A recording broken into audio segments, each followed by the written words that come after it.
महाराष्ट्र राज्य माध्यमिक व उच्च माध्यमिक शिक्षण मंडळाने फेब्रुवारी-मार्चमध्ये घेतलेल्या इयत्ता 10वीच्या परीक्षेचा निकाल लागून आज आठवडा झाला.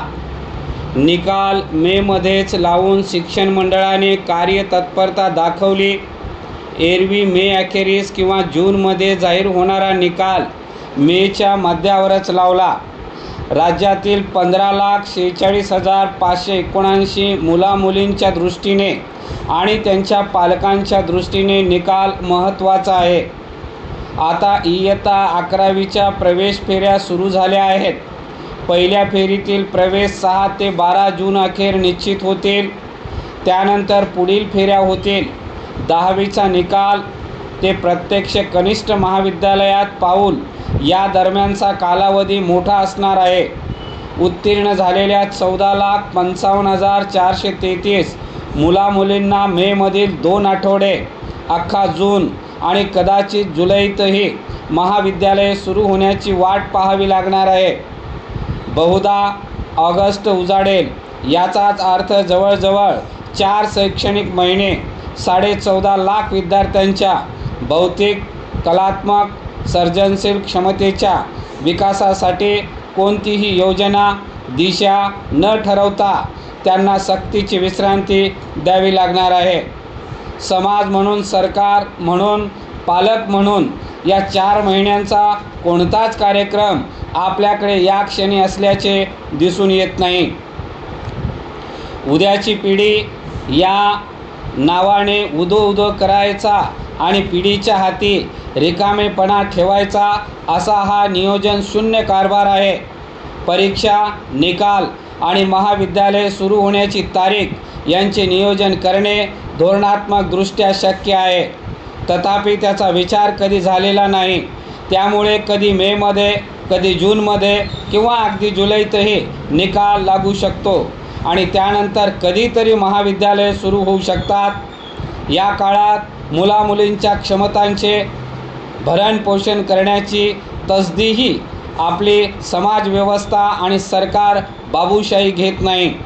शिक्षणाकडे बघण्याची महाराष्ट्राची लघुदृष्टी यातून दिसून येते आणि ही समस्या आहे. तिची सोडवणूक काळजीपूर्वक केली पाहिजे याची फिकीरही कुठे जाणवत नाही. परिच्छेद एका OTT प्लॅटफॉर्मवर दुपय्या ही ताजी वेब सिरीज आहे. तिची कथा उत्तर भारतातल्या खेडेगावातील लग्न आणि हुंडा असा विषय आहे. त्यात दाखवलेली मुली आज घराघरात आहेत. मोबाईलमध्ये गुंतलेले, रील मेकर होऊ पाहणारे, व्हायरल होण्यासाठी तडपणारे रील मेकर व्यावसायिकदृष्ट्याही बनवता येते. तथापि अशी उदाहरणे लाखात एक असते. लाखो रील मेकर समाज माध्यमांवर फसव्या लोकप्रियतेपोटी मानसिक आजाराची शिकार बनत आहेत. प्रामुख्याने 14 ते 25 वर्ष वयोगटातील हा वर्ग आहे. भविष्याची स्वप्न पाहण्याचे हे वय. याच वयात 10वी, 12वी, पदवी हे शैक्षणिक टप्पे येतात. त्यांचे महत्त्व घटले असले तरी या टप्प्यांकडे पाहण्याची महाराष्ट्राच्या नव्या पालकांची मानसिकता 2-3 दशकापूर्वीची आहे.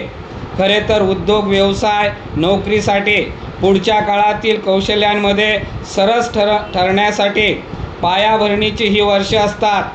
या पायाभरणीत 10वी, 12वीच्या निकालानंतरचा वाया जाणारा कालखंड अस्वस्थ करत नसेल तर समाज आणि सरकार म्हणून आपण स्वच्छ आरशात पुन्हा एकदा पाहावयास हवे. ज्या अर्थी प्रवेश प्रक्रियेसाठी 3-4 महिन्याचा हा थांबा आहे, त्या प्रक्रियेनंतर सुरू होणाऱ्या कनिष्ठ महाविद्यालयाच्या दर्जाबद्दलही या निमित्ताने बोलले पाहिजे.